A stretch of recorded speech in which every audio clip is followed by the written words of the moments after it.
नमस्कार मित्रों, मैं पंडित प्रशांत शुक्ला बहुत बहुत स्वागत करता हूं आपका अपने इस चैनल पंडित प्रशांत शुक्ला एस्ट्रोलॉजर पर।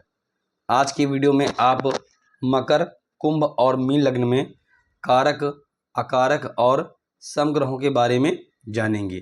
कारक, अकारक और समग्रह निकालने के लिए कुछ महत्वपूर्ण बातों का ज्ञान होना आवश्यक है। यदि उन बातों का आपको ज्ञान नहीं होगा तो ऐसी अवस्था में आपको कठिनाई होगी कारक, अकारक और समग्रह निकालने में। तो वो महत्वपूर्ण बिंदु हैं क्या, चलिए उन पर प्रकाश डालते हैं। तो देखिए, किसी भी जन्मांक चक्र के लिए लग्नेश यानी कि लग्न भाव का स्वामी सदैव अच्छे फल देता है। पंचमेश अर्थात पंचम भाव का स्वामी सदैव अच्छे फल देता है। नवमेश अर्थात नवम भाव का स्वामी सदैव अच्छे फल देता है। इन्हें त्रिकोण के घर भी कहते हैं। त्रिकोण के घर सदैव अच्छा फल देते हैं। अब बात कर लेते हैं त्रिक भाव की। त्रिक भाव के अंतर्गत छठा, आठवां और 12वां, छठा, आठवां और 12वां घर आता है। ये घर सदैव बुरे फल प्रदान करते हैं। आगे चलते हैं त्रिसडाय भाव पर।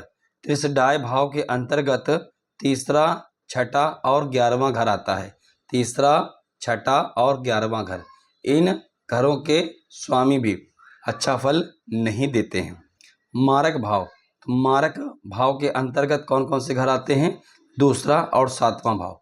दूसरा भाव, 7वां भाव, ये भाव भी अच्छा फल नहीं देते हैं। तो अब आपने त्रिकोण भाव के बारे में जान लिया जो शुभ फल प्रदान करते हैं। त्रिक भाव, त्रिसडाय भाव और मारक भाव के बारे में जाना जो अच्छा फल नहीं देते हैं। अब चलते हैं मकर लग्न में। तो मकर लग्न में जो प्रथम भाव में राशि बनी हुई है वह है मकर राशि। मकर राशि का स्वामी शनि होता है। तो शनि देव इस लग्न के लिए लग्नेश हुए। लग्नेश सदैव अच्छे फल देते हैं, इसलिए मकर लग्न में शनि देव कारक ग्रह हो गए। अब बात कर लेते हैं दूसरे भाव की। दूसरे भाव के स्वामी शनि हैं, जिनकी चर्चा हम कर चुके हैं। अब आ जाते हैं तीसरे भाव पर। तीसरे भाव पर मीन राशि बनी हुई है। मीन राशि के स्वामी गुरु हैं। गुरु को दूसरा घर प्राप्त है, 12वां घर। तो गुरु को 2 घर प्राप्त है, एक तीसरा और दूसरा 12वां। तीसरा घर त्रिसडाय में आता है और 12वां घर त्रिक भाव में आता है। दोनों ही घर अच्छे न होने के कारण गुरुदेव इस लग्न के लिए अकारक की श्रेणी में आ गए। अब बात करते हैं चतुर्थ भाव की। चतुर्थ भाव में राशि है मेष। मेष के स्वामी हुए मंगल। मंगल को दूसरा घर प्राप्त है, एकादश भाव। मंगल को यहाँ पर 2 घर प्राप्त हैं, एक चौथा और दूसरा 11वां। चौथा घर केंद्र का होता है और 11वां घर त्रिसडाय में आता है। तो एक भाव अच्छा मिला, एक भाव खराब। अब एक भाव अच्छा और एक भाव खराब मिलने की स्थिति में हम क्या देखते हैं कि ग्रह लग्नेश का मित्र है कि नहीं। तो ग्रह मंगल लग्नेश शनि का मित्र नहीं है, जिसके कारण मंगल इस लग्न में अकारक की श्रेणी में आ गए। अब आ जाते हैं पंचम भाव में। तो पंचम भाव में राशि है वृषभ। वृषभ राशि के स्वामी है शुक्र। शुक्र को दूसरा घर प्राप्त है, दसम भाव। शुक्र को यहाँ पर 2 घर प्राप्त हैं, एक पंचम और दूसरा दसम। शुक्र यहाँ पर त्रिकोण भाव का स्वामी है। त्रिकोण भाव का स्वामी सदैव शुभ फल प्रदान करता है, जिसके कारण शुक्र इस लग्न के लिए हो गए कारक। अब आ जाते हैं षष्ठम भाव में, छठे घर में। छठे घर में मिथुन राशि बनी हुई है। मिथुन राशि के स्वामी हुए बुध। बुध को यहाँ पर 2 घर प्राप्त हैं, पहला घर छठा और दूसरा घर भाग्य भाव यानी कि त्रिकोण का। त्रिकोण भाव का स्वामी सदैव अच्छे फल देता है, नवमेश अच्छे फल देता है, जिसके कारण इस लग्न के लिए कारक की श्रेणी में आ गए। अब आ जाते हैं सप्तम भाव में। सप्तम भाव में जो राशि है वह है कर्क। कर्क राशि के स्वामी हुए चंद्रमा। चंद्रमा को सप्तम भाव प्राप्त है, मारक भाव प्राप्त है और शनि के शत्रु होने के कारण चंद्रमा इस लग्न के लिए अकारक की श्रेणी में आ गए। अब बात कर लेते हैं अष्टम भाव की। तो अष्टम भाव में सिंह राशि बनी हुई है। सिंह राशि के स्वामी सूर्य हैं।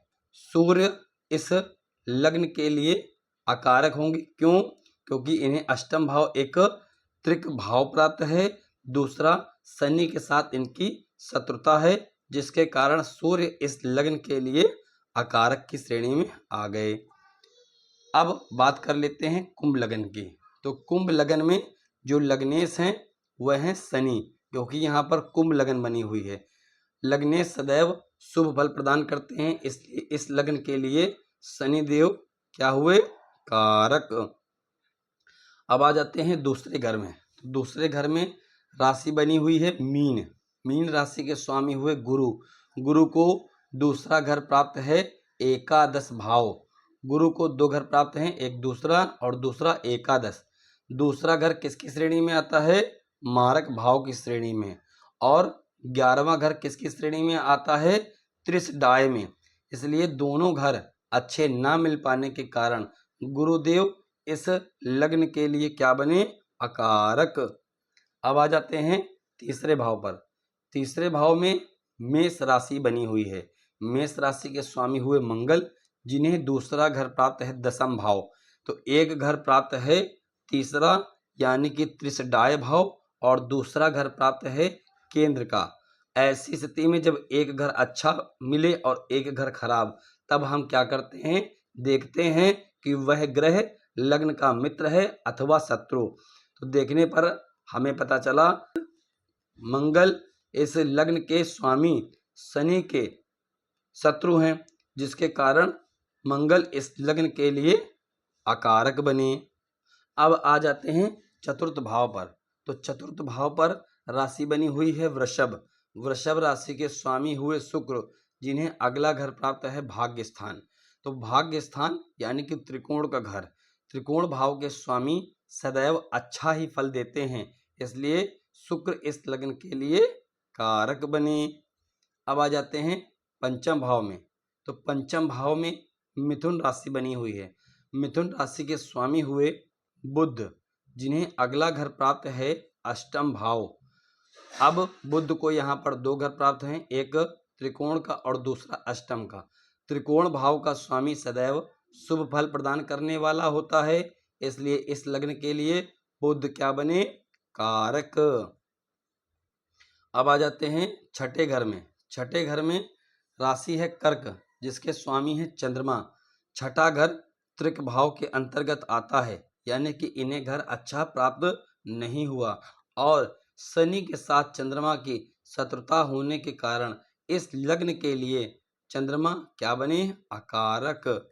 अब आ जाते हैं सप्तम भाव में। सप्तम भाव में राशि है सिंह राशि, जिसके स्वामी है सूर्य। सूर्य को सप्तम घर प्राप्त हुआ। सप्तम घर जो होता है, सप्तम भाव जो होता है, वो मारक के अंतर्गत आता है, मारक भाव के अंतर्गत। दूसरा, सूर्य इस लग्न के स्वामी शनिदेव से शत्रुता रखते हैं, जिसके कारण सूर्य इस लग्न के लिए अकारक बने। अब आ जाते हैं मीन लग्न में। तो मीन लग्न में जो लग्नेश हैं वो कौन है? गुरु। तो गुरु इस लग्न के लिए क्या हुए? कारक, क्योंकि लग्नेश सदैव शुभ फल ही प्रदान करने वाले होते हैं। अब आ जाते हैं दूसरे घर में। दूसरे घर में मेष राशि बनी हुई है। मेष राशि के स्वामी हुए मंगल। मंगल को दूसरा घर प्राप्त है नवम भाव, यानी कि त्रिकोण का भाव। त्रिकोण भाव को स्वामी सदैव अच्छे फल देता है, जिसके कारण मंगल इस लग्न के लिए कारक बने। अब आ जाते हैं तीसरे भाव पर। तो तीसरे भाव पर राशि है वृषभ, जिसके स्वामी हुए शुक्र।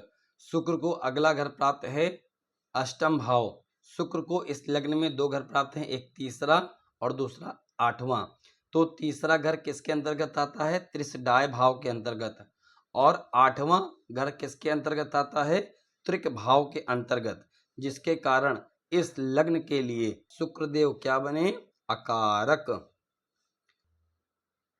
अब आ जाते हैं चतुर्थ भाव में।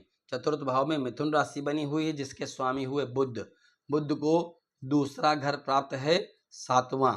बुध को केंद्र के दो घर प्राप्त हैं। बुध को दो केंद्र के घर प्राप्त होने के कारण यहाँ पर केंद्राधिपति दोष लगता है। दूसरा, गुरु के साथ इनकी मित्रता न होने के कारण इस लग्न के लिए बुध किस श्रेणी में आ गए? अकारक की श्रेणी में। अब आ जाते हैं पंचम भाव में। पंचम भाव में कर्क राशि है, जिसके स्वामी हुए चंद्रमा। चंद्रमा को त्रिकोण का घर प्राप्त है, जिसके कारण इस लग्न के लिए चंद्रमा क्या बने? कारक। क्यों? क्योंकि त्रिकोण भाव को स्वामी सदैव अच्छे ही फल देता है। अब आ जाते हैं छठे घर में। छठे घर में सिंह राशि बनी हुई है। सिंह राशि के स्वामी हुए सूर्य, जिन्हें अच्छा घर प्राप्त नहीं है, छठा घर प्राप्त है, जो कि त्रिक भाव के अंतर्गत आता है। लेकिन सूर्य की गुरु से मित्रता होने के कारण सूर्य इस लग्न के लिए क्या बने? सम बने। क्या बने? सम। अब आ जाते हैं सप्तम भाव में। सप्तम भाव की चर्चा हम पहले ही कर चुके हैं, क्योंकि सप्तम भाव के स्वामी बुध हैं, उनकी चर्चा हम ऑलरेडी कर चुके हैं। अब आ जाते हैं अष्टम भाव में। तो अष्टम भाव के स्वामी हुए शुक्र, जिनकी चर्चा हम ऑलरेडी कर चुके हैं। आ जाते हैं नवम भाव में। नवम भाव में वृश्चिक राशि है, जिसके स्वामी हैं मंगल, उनकी भी चर्चा हो चुकी है। आ जाते हैं दसम भाव में, जिसमें गुरु की राशि है, उनका भी वर्णन हम कर चुके हैं। अब आ जाते हैं एकादश भाव पर। तो एकादश भाव में शनि महाराज की राशि बनी हुई है, मकर राशि, जिन्हें दूसरा घर प्राप्त है 12वां। शनि को दो घर प्राप्त हैं, एक तो 11वां जो कि त्रिशडाय में आता है, और दूसरा 12वां जो कि त्रिक भाव के अंतर्गत आया। तो शनि को दोनों घर अच्छे ना मिल पाने के कारण शनि इस लग्न के लिए क्या बने? अकारक। तो आशा करता हूं कि इस वीडियो में मकर, कुंभ और मीन लग्न के लिए कारक, अकारक और समग्रह निकालना आप अच्छे से सीख चुके होंगे। यदि यह वीडियो आपको पसंद आया है तो इस चैनल को सब्सक्राइब कर लें और बेल आइकन का बटन दबा दें। और यदि आप मूलांक की सीरीज देखने में इंटरेस्टेड हैं तो इस वीडियो के डिस्क्रिप्शन पर मैंने मूलांक 3 और मूलांक 4 का लिंक दिया हुआ है, आप उसे जाकर देख सकते हैं। धन्यवाद।